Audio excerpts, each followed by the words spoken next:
Asyhadu an la ilaha illallah wa asyhadu anna Muhammadar Rasulullah. Allahumma shalli ala sayyidina Muhammad wa ala ali sayyidina Muhammad.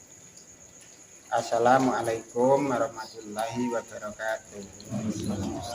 Untuk malam ini kita menyampaikan pesannya Eyang Gus Dur tadi pagi, hari Rabu tanggal 11 bulan 2 2003 jam 7.30. Eyang Gus Dur berpesan sampai noyo.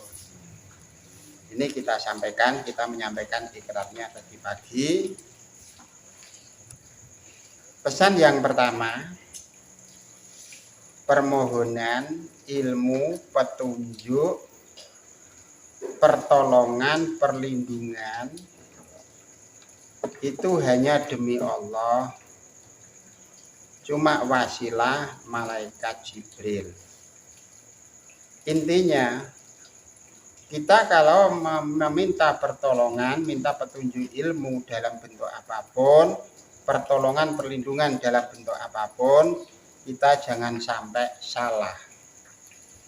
Kita memohon langsung dengan Allah, tapi pakai wasilah malaikat Jibril.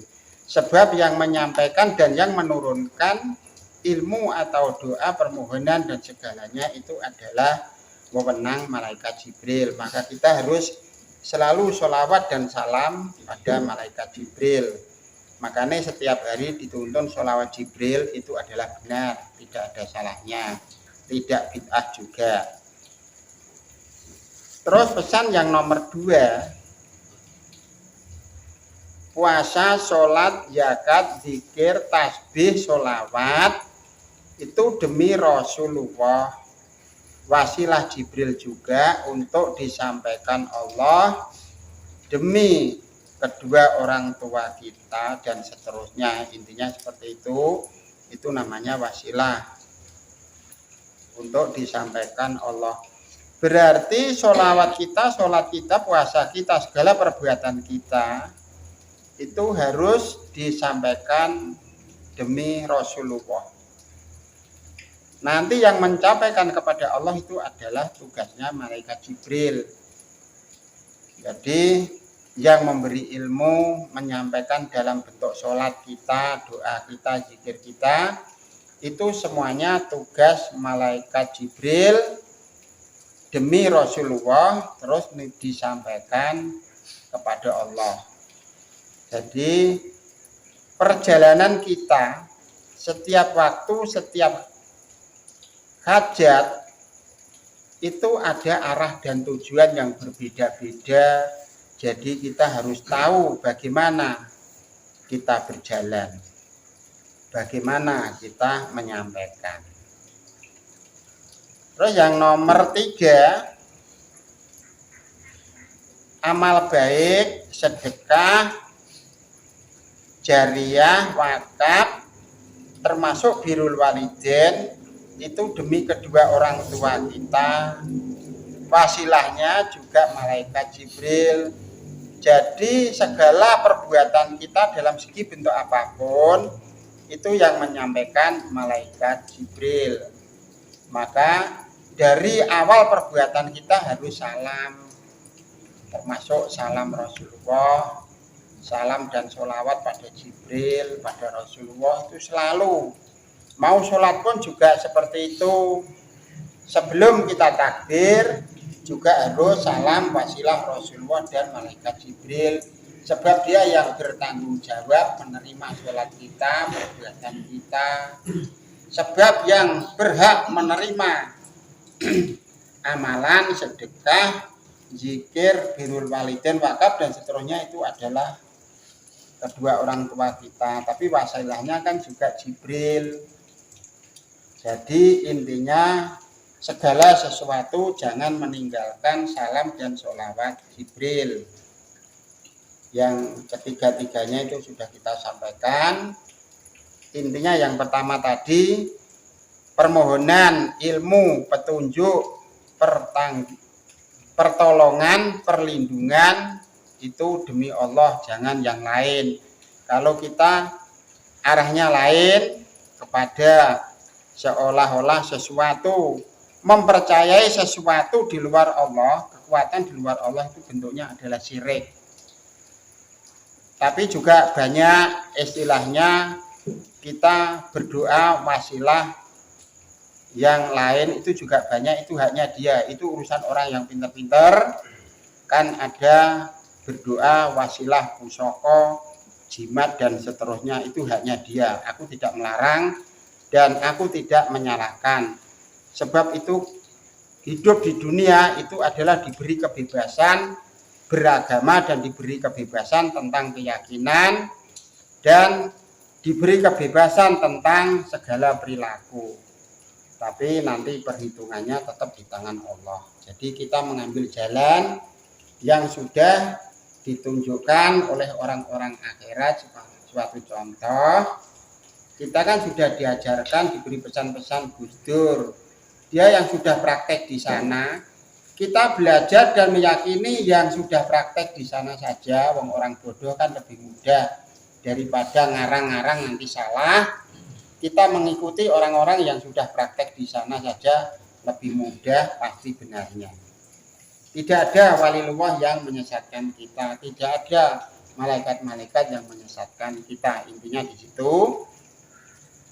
Terus ini pesan yang nomor 4 tadi pagi. Agama lan keyakinan bahasa Jawa ini ojo dinggo debat lan guyonan, bakal dilanat bener-bener.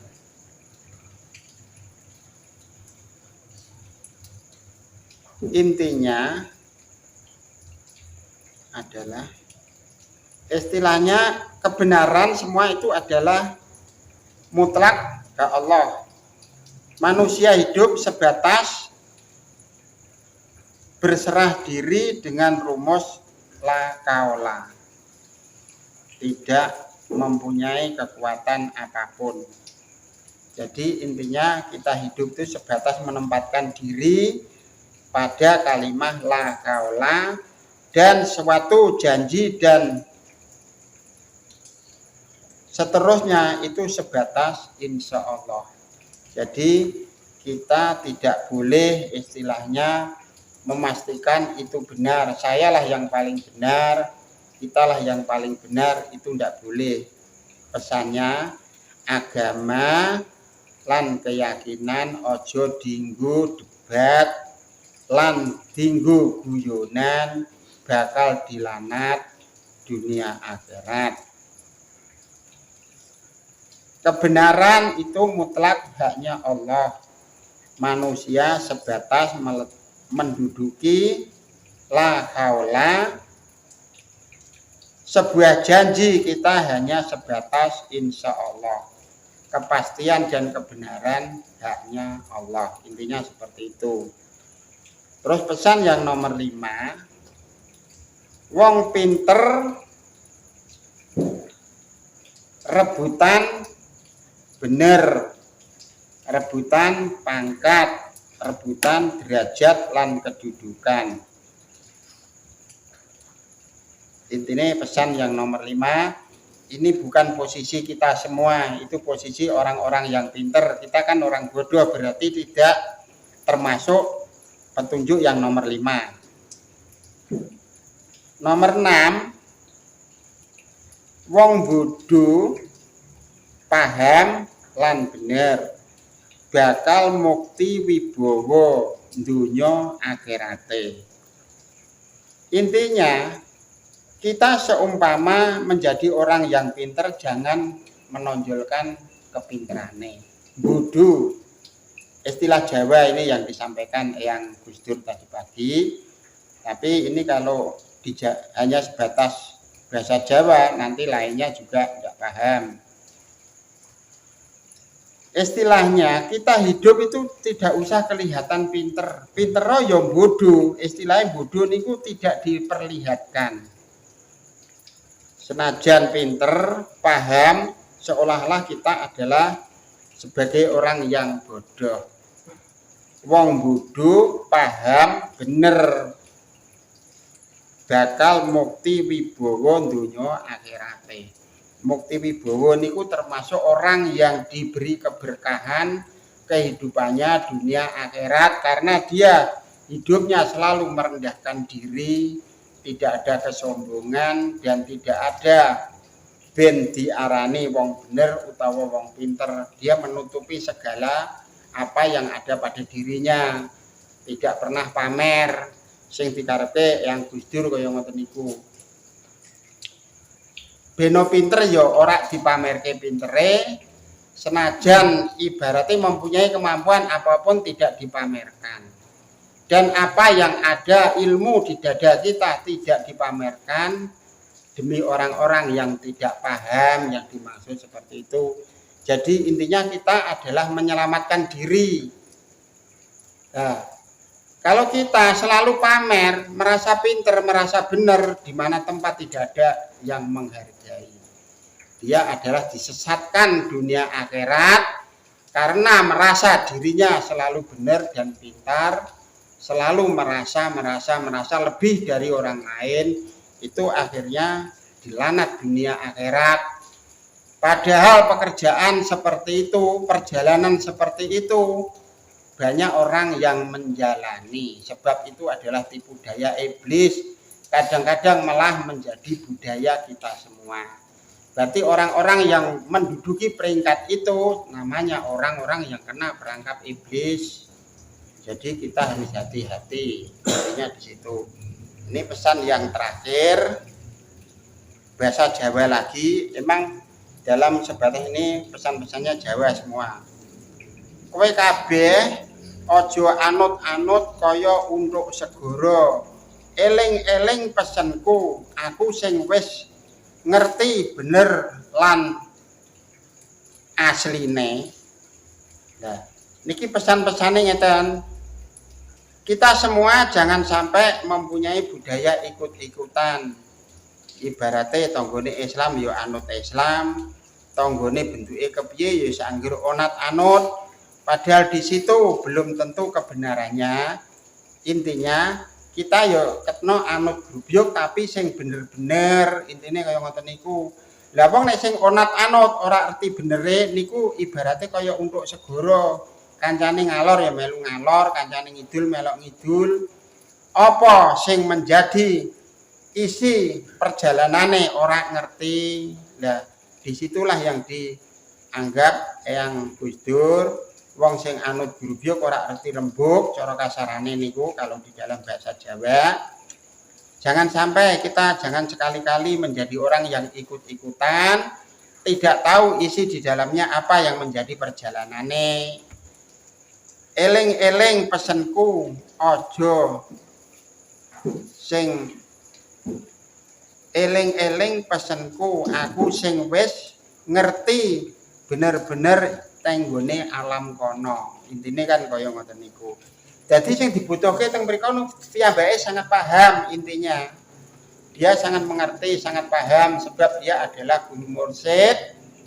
Sudah paham perjalanan akhirat, apa yang dilarang di akhirat dan apa yang dibutuhkan di akhirat dia sangat paham. Maka dia berusaha menyampaikan ilmunya di muka bumi. Tujuannya untuk mencari predikat di alam sana posisinya supaya lebih, intinya di situ. Mongso ning kono wis penak-penak lereng balik ning donya nggo apa? Itu ada rumusnya. Sing bodho ya kepengin mulih, kepengin tobat. Sing pinter kepengin mulih tujuane menyampaikan ilmu kabar gembira kepada sanak saudaranya yang bisa menerima perjalanan dia. Sebab juga banyak orang yang tidak bisa menerima, tidak bisa berhubungan sesama roh yang sudah meninggal. Sebenarnya roh itu tidak pernah meninggal. Dia adalah mempunyai kelebihan dan diberi kebebasan oleh Allah kemana alam ke alam, mana yang dituju, diberi kebebasan Allah itu adalah manusia-manusia suci yang sudah ada di alam sana. Maka kita biarpun orang kecil tidak masalah, yang penting kita belajar dari orang-orang yang sudah paham hidup di sana. Nek kepengen sugih ya kudune belajar karo wong donya. Nek kepengen mukti di alam abadi kita harus belajar orang-orang yang sudah di alam sana. Intinya seperti itu. Jadi kita tidak boleh ikut-ikutan. Kancane munafik ya melok munafik. Kancane berbuat jahat dia berbuat jahat, iku jenenge wong sing anut-anutan kaya untuk segoro. Padahal iblis yang menyesatkan di situ adalah 1:1000. Maka kita harus hati-hati, roh dan jiwanya harus dipenuhi cahaya nur Allah, nur Muhammad, nur Quran dan nur malaikat. Itu harus dipenuhkan dalam satu titik supaya kita tidak ada ruang untuk iblis. Intinya seperti itu. Kalau ruang kita itu masih dipenuhi iblis, tidak penuh cahaya Allah dan Quran, hancur kita. Tetap terbawa orang-orang munafik. Sebab orang-orang munafik itu iblisnya penuh, sampai di luar rohnya itu juga penuh iblis. Maka dia selalu membujuk dan menyesatkan teman-temannya yang di jalan yang lurus. Sebab dia adalah mencari teman supaya hancur seperti dia. Intinya di situ. Ini sudah kita sampaikan yang semoga bermanfaat bagi kita dan teman-teman kita semua, menuntun dan meluruskan perjalanan roh dan jiwa kita dan teman-teman kita, termasuk pemirsa yang sepaham dan seiman. Saya kira cukup sekian pesan-pesan malam ini. Wassalamualaikum warahmatullahi wabarakatuh.